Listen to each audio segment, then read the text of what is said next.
Hello children, welcome to Kids Area Online. EVS exam ആണ്. EVS എക്സാമിൻ്റെ last സ്റ്റേജിലേക്ക് നമ്മൾ പോവാണ്. എന്തൊക്കെയാണോ ഇമ്പോർട്ടൻ്റ് ആയിട്ട് പഠിക്കാനുള്ളത് ആ കാര്യങ്ങളാണ് ഈ ക്ലാസ്സിൽ ഉൾപ്പെടുത്തിയിട്ടുള്ളത്. എല്ലാവരും റെഡിയാണല്ലോ? റെഡിയാണോ? യെസ്. ഓക്കെ, ക്ലാസ്സിന് പോകുന്നതിന് മുമ്പ് ടീച്ചർ മറ്റൊരു കാര്യം കൂടി പറയട്ടെ. കിഡ്സ് ഏരിയ ഓൺലൈൻ 1ാം ക്ലാസ് മുതൽ 4ാം ക്ലാസ് വരെയുള്ള കുട്ടികൾക്ക് ട്യൂഷൻ നൽകുന്നുണ്ട്. 3rd term classes Christmas exam കഴിയുമ്പോൾ സ്റ്റാർട്ട് ചെയ്യുന്നുണ്ട്. താല്പര്യമുള്ളവർക്ക് ജോയിൻ ചെയ്യാം. 1ാം ക്ലാസ് മുതൽ 4ാം ക്ലാസ് വരെയാണ്. സൂമിലാണ് ലൈവ് ക്ലാസ് ഉണ്ടാവുക. ഓക്കെ, ഇവിടെ നൽകിയിട്ടുള്ള വാട്സപ്പ് നമ്പറിൽ നിങ്ങൾ കോൺടാക്ട് ചെയ്താൽ മതിയാകും. 9746487799. ഒരിക്കൽ കൂടി പറയാം, 9746487799. ഈ വാട്സപ്പ് നമ്പറിൽ നിങ്ങൾക്ക് മെസ്സേജ് അയക്കാവുന്നതാണ്. ഓക്കെ, എക്സാമിൻ്റെ ക്ലാസ് സ്റ്റാർട്ട് ചെയ്യാം. തൊഴിലുകൾ നമ്മൾ ടെക്സ്റ്റ് ബുക്കിൽ പഠിച്ചതാണ്. നമുക്ക് ലാസ്റ്റ് സ്റ്റേജിലേക്ക് അത് എന്തായാലും ചോദിക്കും, അതൊന്ന് പഠിക്കാം. സ്റ്റിച്ചിങ് ക്ലോത്ത്സ് എന്ന് പറഞ്ഞാൽ വസ്ത്രങ്ങൾ തയ്ക്കുന്നത്. ആരാണ് സ്റ്റിച്ചിങ് ക്ലോത്ത്സ്? വസ്ത്രങ്ങൾ തയ്ക്കുന്നത് ആരാ? ടൈലർ, തയ്യൽക്കാരൻ. ആരാണ്? ടൈലർ, തയ്യൽക്കാരൻ. അപ്പോൾ വസ്ത്രങ്ങൾ തയ്ക്കുന്നത് സ്റ്റിച്ചിങ് ക്ലോത്ത്സ്.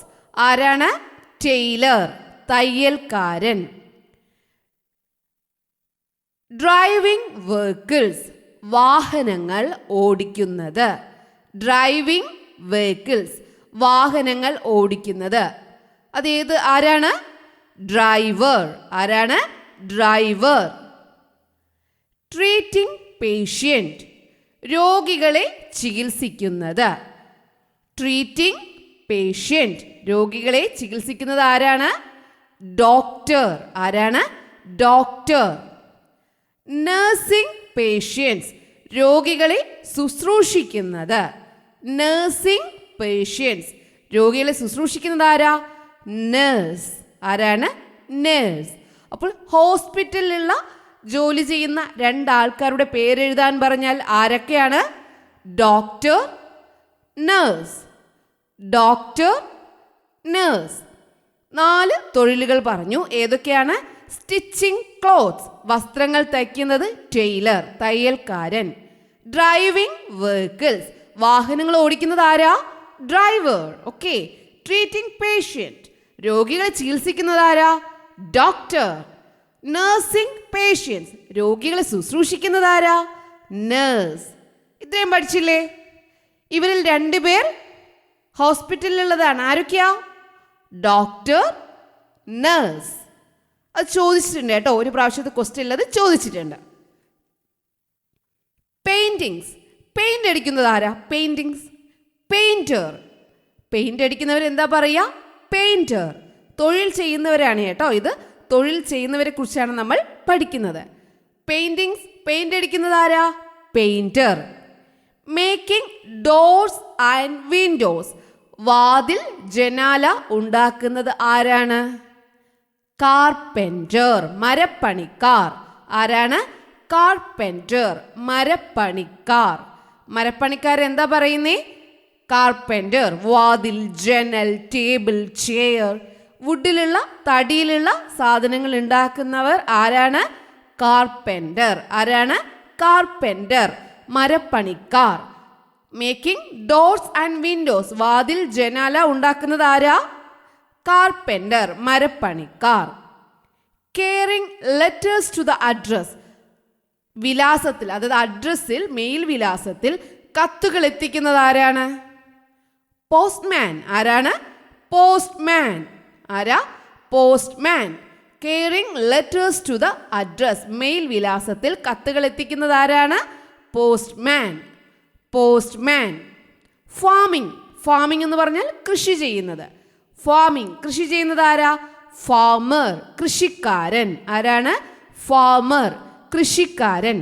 എല്ലാവരും ഒരേ തൊഴിലാണോ, ഒരേ ജോലിയാണോ ചെയ്യുന്നേ? ഇല്ല അല്ലേ. ഓരോ ജോലിക്കും ഓരോ ആളുകളുണ്ട്, അവർക്ക് ആ പേരുകളുമുണ്ട്. ഇവരെല്ലാവരും ചേർന്നാൽ മാത്രമേ ഒരു നല്ലൊരു ജോലി നമുക്ക് ചെയ്ത് തീർക്കാനായിട്ട് കഴിയത്തുള്ളൂ അല്ലേ? എല്ലാവരും ചേരണം. ഓക്കെ, അപ്പോൾ ഈ 4 കാര്യങ്ങൾ നമ്മൾ പഠിച്ചു. പെയിന്റിങ്സ്, പെയിന്റ് അടിക്കുന്നത് ആരാ? Painter. Making doors and windows, വാതിൽ ജനൽ ഉണ്ടാക്കുന്നത് ആരാ? കാർപെൻറ്റർ, മരപ്പണിക്കാർ. Carrying letters to the address, letters മേൽവിലാസത്തിൽ കൊണ്ടുപോയി എത്തിക്കുന്നത് ആരാ? അഡ്രസ് ഉള്ള ആളിനെ എത്തിക്കുന്നത് ആരാ? പോസ്റ്റ്മാൻ. Very good. ഫാമിംഗ്, കൃഷി ചെയ്യുന്നത് ആരാ? ഫാർമർ, കൃഷിക്കാരൻ. അടുത്ത് നമ്മൾ പഠിക്കാൻ പോകുന്നത് what are the stages of paddy cultivation, നെൽകൃഷിയുടെ വിവിധ ഘട്ടങ്ങൾ. ഇത് എക്സാമിന് ചോദിച്ചിട്ടുണ്ട്. What are the stages of paddy cultivation, നെൽകൃഷിയുടെ വിവിധ ഘട്ടങ്ങൾ.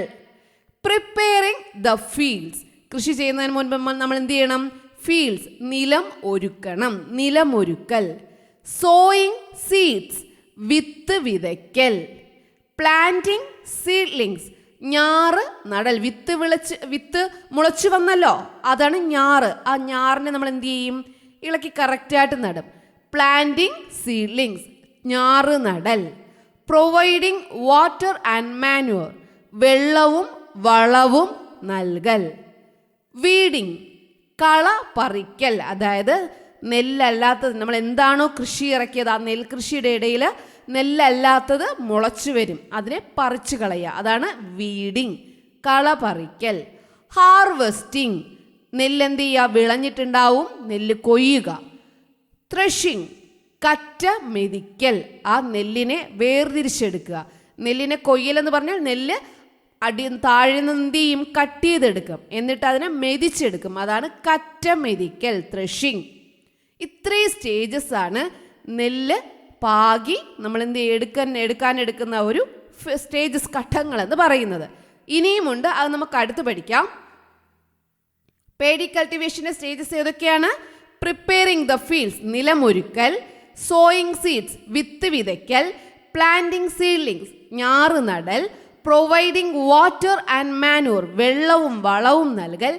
വീഡിംഗ്, കള പറിക്കൽ. ഹാർവെസ്റ്റിംഗ്, നെല്ല് കൊയ്യൽ. ത്രഷിംഗ്, കറ്റ മെതിക്കൽ. മനസ്സിലായല്ലോ? അടുത്തെന്നാണ് നോക്കാം. നമ്മൾ കറ്റ മെതിച്ചു, നെല്ലെടുത്തു, നെല്ല് പുഴുങ്ങി ഉണക്കി. അടുത്ത് എന്താ ചെയ്യുന്നത്? പുഴുങ്ങി ഉണക്കിയ നെല്ലിനെ ചാക്കിനുള്ളിൽ നിറയ്ക്കുന്നു. നെല്ലിന് എന്ത് ചെയ്യും? കുറച്ച് വിത്തിനായിട്ട് മാറ്റി വെക്കും. അടുത്ത് നമുക്ക് അരി വേണ്ടേ? ചോറ് കഴിക്കണ്ടേ? ചോറ് കഴിക്കാൻ അരി വേണമല്ലോ. അപ്പോൾ ആ നെല്ലായിട്ട് വെച്ചിരുന്നാൽ നെല്ലെന്ത് ചെയ്യും? മുളച്ചു വരുമല്ലേ. അപ്പോൾ നെല്ലിനെ എന്ത് ചെയ്യും?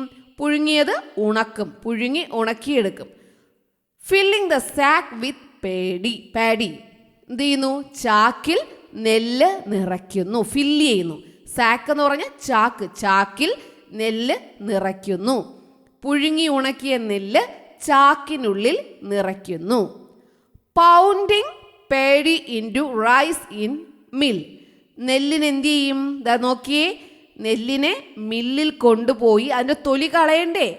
അരി അകത്തിലേ ഇരിക്കുന്നേ, നെല്ലിനുള്ളിലല്ലേ. അപ്പോൾ നെല്ലിൻ്റെ പുറത്തുള്ള അതെന്ത് ചെയ്യണം? കളയണം. അത് നോക്കിയേ, നെല്ല് കുത്തി അരിയാക്കുന്നു. ഇവിടെ നിന്ന് നെല്ലിട്ട് കൊടുക്കുന്നു, നെല്ലിൻ്റെ ഉമി പോയിട്ട് അരി താഴെ വരുന്നു. Pounding paddy into rice, paddy നെല്ലിനെ എന്തായിട്ട് മാറ്റുന്നു? റൈസ് ആക്കി മാറ്റുന്നു. എവിടെ വെച്ചാ? മില്ലിൽ കൊണ്ടുപോയി. Rice sacks are loaded in lorry, എന്നിട്ട് ആ റൈസിനെ എന്ത് ചെയ്യുന്നു? ഇപ്പോൾ പേഡി, നെല്ലല്ല, റൈസ് അരിയായി, അതിനെ ലോറിയിൽ കയറ്റുന്നു. അരിച്ചാക്കുകൾ ചുമന്ന് വണ്ടിയിൽ കയറ്റുന്നു. Rice sacks are loaded in lorry. Measuring rice in shop, ഇടത് ഷോപ്പിൽ കൊണ്ടുപോയി, ഷോപ്പിൽ നിന്ന് എന്ത് ചെയ്യുന്നു? ആളുകൾ പോയി വാങ്ങുന്നു, കച്ചവടം നടക്കുന്നു. കടയിൽ എത്തിച്ച അരിയാണ് കേട്ടോ, അരി കച്ചവടം നടത്തുന്നു. കടയിൽ എത്തിച്ച അരി കച്ചവടം നടത്തുന്നു. അപ്പോൾ ഈ പിക്ചറിനെ കറക്റ്റായിട്ട് നിങ്ങൾ നമ്പർ നൽകാൻ പറഞ്ഞാൽ അറിയാലോ. ഇതെന്താണ് ചെയ്യുന്നത്? ഫില്ല് ചെയ്യുന്നു. സാക്ക്, ചാക്കിൽ റൈസ് പാഡി ഫില്ല് ചെയ്യുന്നു. എന്നിട്ട് എന്ത് ചെയ്യുന്നു? ആ പേഡി എന്താക്കി മാറ്റുന്നു? റൈസാക്കി മാറ്റുന്നു. എവിടെ വെച്ചാ? മില്ലിൽ വെച്ച്. എന്നിട്ട് ആ എടുത്ത പാഡിയെ റൈസാക്കി. ആ റൈസിനെ എന്തിൽ കയറ്റുന്നു? ലോഡഡ് ഇൻ ലോറി, ലോറിയിൽ വണ്ടിയിൽ കയറ്റുന്നു. എന്നിട്ട് അത് എന്ത് ചെയ്യുന്നു? മെഷറിങ് റൈസ് ഇൻ ഷോപ്പ്, കടയിൽ എത്തിച്ചിട്ട് എന്ത് ചെയ്യുന്നു? അത് കച്ചവടം നടത്തുന്നു. ഓക്കെ, മനസ്സിലായില്ലേ? അടുത്തതാണ് സ്റ്റേജസ് ഓഫ് ക്ലോത്ത് മേക്കിംഗ്, വസ്ത്രനിർമ്മാണ ഘട്ടങ്ങൾ. വസ്ത്രം നിർമ്മിക്കാൻ ആദ്യം എന്ത് ചെയ്യും? പരുത്തി കൃഷി ചെയ്യണം. കോട്ടൺ കൾട്ടിവേഷൻ, കോട്ടൺ എന്ന് പറഞ്ഞാൽ പരുത്തി. കോട്ടൺ കൾട്ടിവേഷൻ, പരുത്തി കൃഷി. പരുത്തി കൃഷി ചെയ്തിട്ടായാൽ എന്ത് ചെയ്യുന്നു? അതിൽ നിന്ന് നമ്മൾ പഞ്ഞി ശേഖരിക്കും. കളക്റ്റിംഗ് കോട്ടൺ, പഞ്ഞി ശേഖരിക്കൽ. സ്പിന്നിങ് കോട്ടൺ, ആ പഞ്ഞിയെ നമ്മൾ സ്പിൻ ചെയ്ത് എന്താക്കും? നൂലാക്കി മാറ്റും. സ്പിന്നിങ് കോട്ടൺ, പഞ്ഞി നൂലാക്കൽ. മിക്സിംഗ് ഡൈസ്, അതിനെന്ത് ചെയ്യുന്നു? ചായം മുക്കൽ എന്ന് പറഞ്ഞാൽ ഏത് നിറത്തിലാണോ ആ നൂല് ആക്കേണ്ടത് ആ ചായത്തിൽ, ആ നിറത്തിലുള്ള ചായത്തിൽ മുക്കും. മിക്സിംഗ് ഡൈസ്, ചായം മുക്കൽ. വേവിങ് ക്ലോത്ത്സ്, എന്നിട്ട് ആ നൂലിനെ എന്താക്കി മാറ്റും? ഒരു വസ്ത്രമാക്കി മാറ്റും. വസ്ത്രം നെയ്യൽ. Weaving clothes. ടെക്സ്റ്റൈൽ ബിസിനസ്, എന്നിട്ട് അതെന്ത് ചെയ്യുന്നു? തുണി കച്ചവടം. ആ തുണിയെ നെയ്ത തുണി എന്ത് ചെയ്യും? കച്ചവടം ചെയ്യും. സ്റ്റിച്ചിങ് ഗാർമെന്റ്സ്, എന്നിട്ട് ആ വാങ്ങി തുണിയെത്തെയും ഏത് ഗാർമെൻ്റാണ്, ഏത് വസ്ത്രമാണോ വേണ്ടത് ആ മോഡലിൽ തയ്ക്കും. ഓക്കെ, അപ്പോൾ എങ്ങനെയാണ് വസ്ത്രനിർമ്മാണ ഘട്ടങ്ങൾ? ക്ലോത്ത് മേക്കിങ്ങിൻ്റെ സ്റ്റേജസ് എങ്ങനെയാണ്? ഫസ്റ്റ് കോട്ടൺ കൾട്ടിവേഷൻ, പരുത്തി കൃഷി ചെയ്യും. കളക്റ്റിംഗ് കോട്ടൺ, പഞ്ഞി ശേഖരിക്കും. സ്പിന്നിങ് കോട്ടൺ, പഞ്ഞി നൂലാക്കും. മിക്സിംഗ് ഡൈസ്, ചായം മുക്കും. വീവിംഗ് ക്ലോത്ത്, വസ്ത്രം നെയ്യും. ടെക്സ്റ്റൈൽ ബിസിനസ്, തുണി കച്ചവടം നടത്തും. സ്റ്റിച്ചിങ് ഗാർമെന്റ്സ്, എന്നിട്ട് സ്റ്റിച്ച് ചെയ്യും. സ്റ്റിച്ച് ചെയ്യുന്നത് ആരാണ്? നമ്മൾ ആദ്യം പഠിച്ചു. സ്റ്റിച്ച് ചെയ്യുന്ന ജോലി ചെയ്യുന്നത് ആരാ? ടൈലർ, തയ്യൽക്കാരൻ. ഓക്കെ. ഓക്കുപ്പേഷൻ ആൻഡ് ടൂൾസ്, ഓരോ തൊഴിൽ ചെയ്യാൻ തൊഴിലുപകരണങ്ങളുണ്ട്. എന്ത് ജോലി ചെയ്യണമെങ്കിലും അതിനെന്തുണ്ട്? തൊഴിലുപകരണങ്ങളുണ്ട്. അപ്പോൾ തൊഴിലുപകരണങ്ങളുടെ പേരും അത് ഏത് പണിക്കാണ് ഉപയോഗിക്കുന്നത് എന്നും പറയണം. ഓക്കെ, തൊഴിൽ ഉപകരണത്തിൻ്റെ പേര് പറയണം, അത് എന്തിനാണ് ഉപയോഗിക്കുന്നത്. ചിസൽ, ചിസൽ എന്ന് പറഞ്ഞാൽ ഉളി. ഇത് ഉളി, ചിസൽ. കാർപ്പൻ്റർ, മരപ്പണിക്കാണ് ഉപയോഗിക്കുക. കാർപ്പൻ്റർ, മരപ്പണി ചെയ്യുന്നവരാണ് എന്ത് ചെയ്യുക? ചിസൽ, ഉളി ഉപയോഗിക്കുന്നത്. സ്പേഡ്, മൺവെട്ടി. സ്പേഡ്, മൺവെട്ടി. അതെന്തിനാ ഉപയോഗിക്കുക? അഗ്രികൾച്ചർ, കൃഷിപ്പണിക്കാണ് ഉപയോഗിക്കുക. മൺവെട്ടി കൃഷിപ്പണിക്കല്ലേ ഉപയോഗിക്കുക? അതെ, സ്പേഡ് അഗ്രികൾച്ചർ, കൃഷിക്ക് ഉപയോഗിക്കുന്നു. പിക്ക് ആക്സ്, പിക്ക് ആക്സ് എന്തിനാ ഉപയോഗിക്കുന്നേ? അതും അഗ്രികൾച്ചറാണ്. പിക്ക് ആക്സ് അഗ്രികൾച്ചർ, കൃഷിപ്പണിക്കാണ് ഉപയോഗിക്കുന്നത്. ട്രവൽ, ട്രവൽ എന്തിനാ ഉപയോഗിക്കുന്നേ? സ്പ്രെഡിങ് സിമെന്റ്, കരണ്ടി എന്തിനാണ്? കെട്ടിടപ്പണിയിലാണ് കരണ്ടി ഉപയോഗിക്കുക അല്ലേ? കരണ്ടി, ട്രവൽ. Spreading cement. ആക്സ്, കോടാലി എന്തിനാ ഉപയോഗിക്കുക? വുഡ് കട്ടിംഗ്, വിറകു വെട്ടാൻ. കോടാലി എന്തിനാണ്? വിറകു വെട്ടാൻ, വുഡ് കട്ടിംഗ്. സിറിഞ്ച്, സിറിഞ്ച് എന്തിനാണ്? Instrument for injecting medicines. Syringe എന്തിനാണ്? ചികിത്സാ മേഖലയിലാണ്, മെഡിസിൻ മേഖലയിലാണ് എന്തുപയോഗിക്കുക? സിറിഞ്ച് ഉപയോഗിക്കുക. ഹോസ്പിറ്റലിലല്ലേ? Yes. Instrument for injecting medicine. ഇതെന്താണ്? ഡോക്ടർ ഉപയോഗിക്കുന്നതാണ്. ഇതെന്താ? Stethoscope, to know heart beat. Heart beat അറിയാൻ, ഹൃദയമിടിപ്പ് അറിയാൻ ഉപയോഗിക്കുന്നതാണ് സ്റ്റെതസ്കോപ്പ്. എന്താ? സ്റ്റെതസ്കോപ്പ്. പേരുകൾ പറഞ്ഞേ. ചിസൽ, ഉളി. സ്പേഡ്, മൺവെട്ടി. പിക്ക് ആക്സ്, പിക്കാസ്. ട്രവൽ, കരണ്ടി. ആക്സ്, കോടാലി. Syringe, stethoscope. ഏത് പണിക്കാ ഉപയോഗിക്കുക? ചിസൽ, ഉളി എന്തിനാ ഉപയോഗിക്കുക? കാർപ്പൻ്റർ, മരപ്പണിക്ക്. സ്പേഡ്, മൺവെട്ടി എന്തിനാ? അഗ്രികൾച്ചർ. പിക്കാക്സ് എന്തിനാ ഉപയോഗിക്കുക? അഗ്രികൾച്ചർ, കൃഷിപ്പണി. ട്രവൽ എന്തിനാ ഉപയോഗിക്കുക?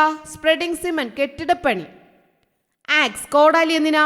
വുഡ് കട്ടിംഗ്, വിറകു വെട്ടാൻ. സിറിഞ്ച് എന്തിനാ? Syringe ഇൻജെക്ടിങ് medicines. സ്റ്റെതസ്കോപ്പ് എന്തിനാണ്? ഹൃദയമിടിപ്പ് അറിയാൻ. ഓക്കെ. പണ്ട് കാലങ്ങളിൽ ഫീൽഡ്, കൃഷിക്കായിട്ട് ഉപയോഗിച്ചിരുന്ന ഒരു ഉപകരണമാണ് പ്ലൗ. പ്ലൗ എന്തിനാണ്? പ്ലൗ പ്ലോ ദ ഫീൽഡ്, നിലം ഉഴുതുമറിക്കാൻ. എന്തിനാ? നിലം ഉഴുതുമറിക്കാൻ. കലപ്പ, പ്ലോ കലപ്പ. എന്താ? കലപ്പ, നിലം ഉഴുതുമറിക്കാൻ. ബ്രഷ്, പെയിന്റ് ചെയ്യുന്നത് എന്തുപയോഗിച്ചാ? ബ്രഷ് ഉപയോഗിച്ച. Brush, to paint. ബ്രഷ് എന്തിനാണ്? പെയിന്റ് ചെയ്യാൻ. നെറ്റ്, നെറ്റ് എന്തിനാ? ടു ക്യാച്ച് ഫിഷ്, മീൻ പിടിക്കാൻ. വല എന്തിനാണ്? മീൻ പിടിക്കാൻ. പിടിക്കുന്നത് ആരാണ്? മീൻ പിടിക്കുന്ന ആളാണല്ലേ. ഓക്കെ. നെറ്റ്, നെറ്റ് എന്തിനാ? To catch fish. കലപ്പ് ഉപയോഗിക്കുന്ന ആരാ? പ്ലോ ഉപയോഗിക്കുന്ന ആരാ? ഫാമർ. ബ്രഷ് ചെയ്യുന്നത് ആരാ? പെയിന്റർ. തേവുകോട്ട, ഇതെന്താ പറയുന്നേ? തേവുകോട്ട. തേവുകോട്ട എന്തിനാണ്? ഇത് ഒരുപാട് ക്വസ്റ്റ്യൻ പേപ്പറിൽ ഉണ്ട് കേട്ടോ. പ്ലോവും തേവുകോട്ടയും ഒരുപാട് ക്വസ്റ്റ്യൻ പേപ്പറിൽ കണ്ടു. തേവുകോട്ട എന്തിനാ? Drain water in to the fields, കൃഷിയിടത്തിലേക്ക് വെള്ളം തേവാൻ. കൃഷിയിടത്തിലേക്കുള്ള വെള്ളം എത്തിക്കാനാണ് തേവുകൊട്ട ഉപയോഗിക്കുന്നത് കേട്ടോ. തേവുകൊട്ട. തേവുകൊട്ട എന്തിനാ? Drain water in to the fields, കൃഷിയിടത്തിലേക്ക് വെള്ളം തേവാൻ. ഹാമർ, ചുറ്റിക. ഹാമർ എന്തിനാ? കാർപ്പൻ്റർ, മരപ്പണിക്കാരാണ് ഉപയോഗിക്കുക അല്ലേ. ഹാമർ ആരാ ഉപയോഗിക്കുക? ചുറ്റിക ആരാ ഉപയോഗിക്കുന്നേ? കാർപ്പൻ്റർ, മരപ്പണിക്കാരൻ. ഓക്കെ, മനസ്സിലായാലോ? Occupation and tools important question ആണ്, പഠിച്ചിട്ട് പോവാം. കൃഷിക്ക് ഉപയോഗിക്കുന്നത് ചോദിക്കാം, ഹോസ്പിറ്റലിൽ ഉപയോഗിക്കുന്നത് ചോദിക്കാം. ഹോസ്പിറ്റലിൽ നമ്മൾ 2 എണ്ണം പഠിച്ചു. ഏതൊക്കെയാ? സിറിഞ്ചും സ്റ്റെതസ്കോപ്പും. സിറിഞ്ചും സ്റ്റെതസ്കോപ്പും. കൃഷിപ്പണിക്ക് എന്തൊക്കെ ഉപയോഗിക്കുന്നുണ്ട്? സ്പെയ്ഡ്, പിക്കാക്സ്, പിന്നെ എന്തുപയോഗിക്കാം? പ്ലോ, തേവുകോട്ട. ഇതെല്ലാം എന്താണ്? കൃഷിക്കായിട്ട് ഉപയോഗിക്കുന്നതാണ് അല്ലേ. തൊഴിലുപകരണങ്ങളും യന്ത്രങ്ങളും പണ്ട് ടൂൾസ് ആയിരുന്നു. എന്നാൽ ഇന്നോ? ഇവിടെ നോക്കിയേ, പണ്ട് കൈകൊണ്ട്, കണ്ടോ ഈ ടൂൾസ്, ഇതൊരു ടൂളാണ്, നിലം ഉഴാനായിട്ട് ഉപയോഗിക്കുന്ന ഒരു ടൂളായിരുന്നു. ഇന്ന് എന്തുണ്ട്? ട്രാക്ടർ. എന്താ ഉള്ളേ? ട്രാക്ടർ. പണ്ട് കലപ്പയായിരുന്നു, ഇപ്പോൾ എന്താണ്? ട്രാക്ടറാണ്. വ്യത്യാസം മനസ്സിലായോ? ഓക്കെ. പണ്ട് ഉപകരണങ്ങളായിരുന്നു, ഇപ്പോൾ യന്ത്രങ്ങൾ. അത് ഏതൊക്കെയാണുള്ളത്? Plough, tractor. കലപ്പ, ട്രാക്ടർ. ആട്ടുകല്ല്, പണ്ട് ആട്ടുകല്ലായിരുന്നു, ഉരൽ. ഇപ്പോൾ എന്താണ്? ഗ്രൈൻഡർ. ആട്ടുകല്ല്, ഉരൽ, ഇപ്പോൾ എന്താണ്? ഗ്രൈൻഡർ. അമ്മിക്കല്ല്, പണ്ട് അമ്മിക്കല്ലായിരുന്നു, ഇന്നെന്താണ്? മിക്സി. ഇപ്പോൾ എന്തായി? അത് മെഷീനായിട്ട് മാറി. ഏത് മെഷീനാ? മിക്സി. റോപ്പ് ആൻഡ് പുള്ളി, കയറും കപ്പിയും. പണ്ട് കിണറ്റിൽ നിന്നും വെള്ളം എടുത്തിരുന്നത് കയറും കപ്പി ഉപയോഗിച്ചിട്ടാണ്. ഇന്നെന്ത് മെഷീനായി? Pump set. പമ്പ് സെറ്റായിട്ട് മാറി. ചക്ക്, പണ്ട് എണ്ണയാട്ടാനായിട്ട് ചക്കായിരുന്നു, ഇന്നോ? മെഷീൻസ് ഉള്ള മില്ല്. ചക്കെന്ന് പറഞ്ഞാൽ അറിയാലോ, കാളയെ കെട്ടിയിട്ടിട്ട് കാള ഇങ്ങനെ കറങ്ങും. അപ്പോൾ അതിങ്ങനെ ഉരല് പോലെ അതിങ്ങനെ കറങ്ങി വന്നിട്ട് അത് എണ്ണയായിട്ട്, എണ്ണ നമുക്ക് ഇതിൽ നിന്ന് കിട്ടും, അരഞ്ഞ എണ്ണ കിട്ടും. ഇന്നാണെങ്കിലോ മെഷീൻസായി അല്ലേ, മില്ലിൽ മെഷീൻസായി. അപ്പോൾ തൊഴിലുപകരണങ്ങളും യന്ത്രങ്ങളും. പണ്ട് തൊഴിലുപകരണങ്ങൾ ഉപയോഗിച്ചിരുന്നു, ഇന്ന് തൊഴിലുപകരണങ്ങൾ മാറി. പണി ഈസി ആക്കാനായിട്ട് എന്തു വന്നു? യന്ത്രങ്ങൾ വന്നു. അപ്പോൾ ഒരു ചാപ്റ്റർ കഴിഞ്ഞു. അടുത്ത ചാപ്റ്ററിൽ ബട്ടർഫ്ലൈസ്. ഈ ബട്ടർഫ്ലൈസിൻ്റെ പേര് നിങ്ങൾക്ക് അറിയാലോ. യെല്ലോ കളറിലുള്ളതാണ് മഞ്ഞപ്പാപ്പാത്തി. യെല്ലോ കളറിലുള്ള ബട്ടർഫ്ലൈ ഏതാ? മഞ്ഞപ്പാപ്പാത്തി. ഇവിടെ നോക്കിയേ, വൈറ്റ് കളർ വന്നിട്ട് ഇവിടെ നോക്കിയേ, കണ്ണ് പോലെ ബ്ലാക്ക് കളറിൽ കാണുന്നുണ്ടോ? വലുതിൽ നിന്ന് ഇങ്ങനെ ചെറുതിലേക്ക് വൈറ്റ് കളർ, എന്നിട്ട് കണ്ടോ ബ്ലാക്ക് ഡോട്ട് പോകുന്നുണ്ടോ? ബ്ലാക്ക് ഡോട്ട്, വലിയ ബ്ലാക്ക് ഡോട്ട്, ചെറുത് ചെറുത് ചെറുത് പോകുന്നുണ്ടോ? ബ്ലാക്ക് ഡോട്ട്സ് പോകുന്നുണ്ടോ? ഇവിടെ ബ്രൗൺ കളറാണ്, ഇവിടെ ബ്ലാക്ക് ഡോട്ട്സ് ഉണ്ട്. ഇനെന്താ പറയുക? കറുപ്പൻ. ഈ ബട്ടർഫ്ലൈ എന്താ പറയുക? കറുപ്പൻ. ഇനി നോക്കി, കറുപ്പനിൽ നിന്നും വ്യത്യസ്തമുണ്ട്. കരിയിലയുടെ നിറമാണ്. ചെറിയ കറുത്ത കണ്ണുകൾ പോലെയുണ്ട്, കണ്ടോ, ചെറുതായിട്ടുണ്ട്. പക്ഷെ കരിയിലയുടെ നിറമാണ്. കരിയില ശലഭം. ഇനെന്താ പറയുക? കരിയില ശലഭം. അതായത് ഉണങ്ങിയ ഇലകളില്ലേ, ഉണങ്ങിയ ഇലയുടെ നിറം, കരിയില ശലഭം. ഇവിടെ നോക്കിയേ, വാലുള്ളത് പോലെ കണ്ടോ, വാലുള്ളത് പോലെ ഒരു ചിത്രശലഭം, റെഡാണ്. കണ്ടായിരുന്നോ? ഇതിൻ്റെ പേരെന്താണെന്നറിയാവോ? നാട്ടു റോസ്. ഇത് ചോദിച്ചിട്ടുണ്ടായിരുന്നു കേട്ടോ എക്സാമിന്. മഞ്ഞപ്പാപ്പാത്തി, കറുപ്പൻ, നാട്ടു റോസ് ഇതൊക്കെ ചോദിച്ചിട്ടുണ്ട്. നാട്ടു റോസ്. ഈ ചിത്രശലഭത്തിൻ്റെ പേരെന്താ? നാട്ടു റോസ്. ഇനി വെള്ള നിറത്തിൽ കറുത്ത കുത്തുകളോട് കൂടിയതാരാ? നാട്ടുകോമാളി. ഇത് നാട്ടു റോസ്. ഇവിടെ വാല് പോലെയുണ്ട്, കണ്ടോ? റെഡ് കളറാണ്, ബ്ലാക്കിൽ റെഡ് കുത്തുണ്ട്. ഇത് നാട്ടു റോസ്. ഇവിടെ വൈറ്റിൽ ഫുൾ ബ്ലാക്ക് കുത്തുള്ളത് എന്താണ്? നാട്ടുകോമാളി. എന്താ? നാട്ടുകോമാളി. ഇതേതാണെന്നറിയാവോ? Yellow, white. യെല്ലോയിൽ റെഡ് കളർ. ഇതാ നോക്കിയേ, ഇതാണ് വിലാസിനി. ഈ ബട്ടർഫ്ലൈയുടെ പേരെന്താ? വിലാസിനി. ഈ ബട്ടർഫ്ലൈയുടെ പേരെന്താ? വിലാസിനി. മഞ്ഞപ്പാപ്പാത്തി, കറുപ്പൻ, കരിയിലശലഭം, നാട്ടുറോസ്, നാട്ടുകോമാളി, വിലാസിനി. നമ്മുടെ നാട്ടിൽ കൂടുതൽ കാണുന്ന ബട്ടർഫ്ലൈസ് ഏതൊക്കെയാ? മഞ്ഞപ്പാപ്പാത്തി, കറുപ്പൻ, കരിയിലശലഭം. ഇത് മൂന്നും നമ്മുടെ നാട്ടിൽ ധാരാളമായി കാണാറുണ്ട്. ഇതൊക്കെ കാണാറുണ്ട്. എന്നാൽ കൂടുതൽ കാണുന്നത് മഞ്ഞപ്പാപ്പാത്തി. മഞ്ഞപ്പാപ്പാത്തി ഒരുവിധ എല്ലാ സ്ഥലങ്ങളിലും കാണുന്നുണ്ട്. മഞ്ഞപ്പാപ്പാത്തി, കറുപ്പൻ, കരിയിലശലഭം. ഇത് നമ്മുടെ നാട്ടിൽ സുലഭമായി കാണുന്നതാണ്. ഇനി നമുക്ക് ലൈഫ് സ്പാൻ, ജീവിതകാലം നോക്കാം. ബട്ടർഫ്ലൈയുടെ ജീവിതകാലം നോക്കാം. സ്മോൾ ബട്ടർഫ്ലൈസ് എത്ര കാലമാണ് ജീവിച്ചിരിക്കുക? ചെറിയ ഇനം പൂമ്പാറ്റകൾ, സ്മോൾ ബട്ടർഫ്ലൈസ്, ചെറിയ ഇനം പൂമ്പാറ്റകൾ 2 ആഴ്ച മുതൽ 3 ആഴ്ച വരെയാണ് ജീവിച്ചിരിക്കുക. 2 weeks to 3 weeks. Small butterflies 2 weeks to 3 weeks. 2 ആഴ്ച മുതൽ 3 ആഴ്ച വരെയാണ് ജീവിക്കുക. വലിയ ഇനം പൂമ്പാറ്റകൾ, ബിഗർ ബട്ടർഫ്ലൈസ്, വലിയ ഇനം പൂമ്പാറ്റകളോ 3 weeks to 20 weeks. 3 ആഴ്ച മുതൽ 20 ആഴ്ച വരെ. സ്ട്രൈപ്പ് ടൈഗർ, സ്ട്രൈപ്പ് ടൈഗർ എന്ന് പറയുന്ന ബട്ടർഫ്ലൈയോ വരയൻ കടുവ ശലഭങ്ങൾ 9 ആഴ്ച. എത്ര ആഴ്ച ജീവിക്കുക? 9 ആഴ്ച വരെ ജീവിച്ചിരിക്കും. വരയൻ കടുവ ശലഭങ്ങൾ 9 ആഴ്ച വരെ ജീവിച്ചിരിക്കും. അപ്പോൾ ചെറിയ ഇനം പൂമ്പാറ്റകളാണെങ്കിൽ, സ്മോൾ ബട്ടർഫ്ലൈസ് ആണെങ്കിൽ 2 weeks to 3 weeks, 2 ആഴ്ച മുതൽ 3 ആഴ്ച വരെ. വലിയ ഇനം പൂമ്പാറ്റകളാണെങ്കിലോ 3 ആഴ്ച മുതൽ 20 ആഴ്ച വരെ. വരയൻ കടുവ ശലഭങ്ങളാണെങ്കിലോ 9 ആഴ്ച. ഇങ്ങനെയാണ് ബട്ടർഫ്ലൈസിൻ്റെ ലൈഫ് സ്പാൻ, ജീവിതകാലം. Largest butterfly in our country, നമ്മുടെ രാജ്യത്തിലെ ഏറ്റവും വലിയ ബട്ടർഫ്ലൈ ഏതാണെന്നറിയാവോ? നമ്മുടെ രാജ്യത്തെ ഏറ്റവും വലിയ പൂമ്പാറ്റ ഗരുഡ ശലഭം. ഇത് എക്സാമിന് ചോദിച്ചിട്ടുണ്ട്, പഠിച്ചിട്ട് പോവാ. ഗരുഡ ശലഭം. നമ്മുടെ രാജ്യത്തെ ഏറ്റവും വലിയ പൂമ്പാറ്റ ഏതാ? Largest butterfly in our country ഗരുഡ ശലഭം. Smallest butterfly in our country, നമ്മുടെ രാജ്യത്തെ ഏറ്റവും ചെറിയ പൂമ്പാറ്റ രത്നനീലി. ഏതാ? രത്നനീലി. ഏറ്റവും വലുത് ഗരുഡ ശലഭം, ഏറ്റവും ചെറുത് രത്നനീലി. ചിത്രശലഭത്തിന്റെ ജീവിതചക്രം നോക്കാം. ചിത്രശലഭം ഇലയുടെ എവിടെയാണ് മുട്ടയിടുക? ഇലയുടെ അടിയിൽ. ഇലയുടെ അടിയിൽ. അപ്പോൾ ആദ്യം എന്താ ഉണ്ടായത്? മുട്ട, എഗ്. മുട്ട. എഗ് എന്തായിട്ട് മാറി? എഗ് വിരിഞ്ഞപ്പോൾ എന്താ വന്നേ? എഗ് വിരിയുമ്പോൾ കോഴിക്കുഞ്ഞോ അങ്ങനെ പക്ഷികളാണോ വന്നേ? ബട്ടർഫ്ലൈ ആണോ എഗ് വിരിഞ്ഞുണ്ടായത്? ഇല്ല. എഗ് വിരിഞ്ഞ് കാറ്റർപില്ലർ, പുഴു വന്നു. എഗ് വിരിഞ്ഞപ്പോൾ എഗ്ഗിൽ നിന്ന് എന്താ പുറത്തേക്ക് വന്നത്? കാറ്റർപില്ലർ, പുഴു. കാറ്റർപില്ലർ, പുഴു. ഈ കാറ്റർപില്ലർ എന്തായിട്ട് മാറിയെന്നറിയാവോ? പ്യൂപ്പ. പ്യൂപ്പയായിട്ട് മാറി. കാറ്റർപില്ലർ എന്തായിട്ട് മാറി? പ്യൂപ്പ. പ്യൂപ്പയിൽ നിന്നും ആര് പുറത്തു വന്നു? ബട്ടർഫ്ലൈ. പ്യൂപ്പയിൽ നിന്നും ആര് പുറത്തു വന്നു? ബട്ടർഫ്ലൈ, ചിത്രശലഭം. അപ്പോൾ ചിത്രശലഭത്തിന്റെ സ്റ്റേജസ് ഓഫ് ഗ്രോത്ത് എങ്ങനെയാണ്? ഫസ്റ്റ് എഗ്, മുട്ട. രണ്ടാമത് കാറ്റർപില്ലർ, പുഴു. മൂന്നാമത് പ്യൂപ്പ. നാലാമത് ബട്ടർഫ്ലൈ, ചിത്രശലഭം. ഇതാണ് stages of growth of butterfly, ചിത്രശലഭത്തിന്റെ ജീവിതചക്രം. How can we save butterfly? പൂമ്പാറ്റകളെ നമുക്ക് എങ്ങനെ സംരക്ഷിക്കാം? Plant more plants. ചെടികൾ നിറയെ വച്ചു പിടിപ്പിക്കണം.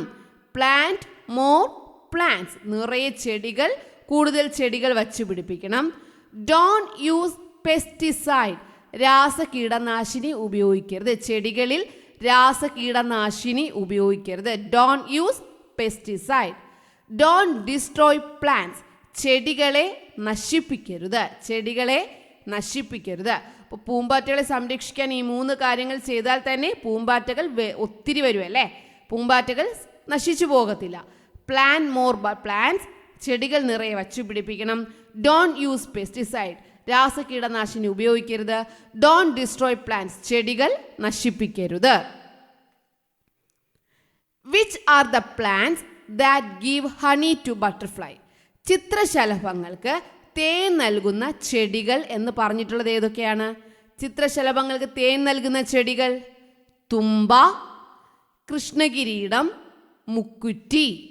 തുമ്പ, കൃഷ്ണകിരീടം, മുക്കുറ്റി. ചിത്രശലഭങ്ങൾക്ക് തേൻ നൽകുന്ന ചെടികൾ ഏതൊക്കെയാണ്? തുമ്പ, കൃഷ്ണകിരീടം, മുക്കുറ്റി.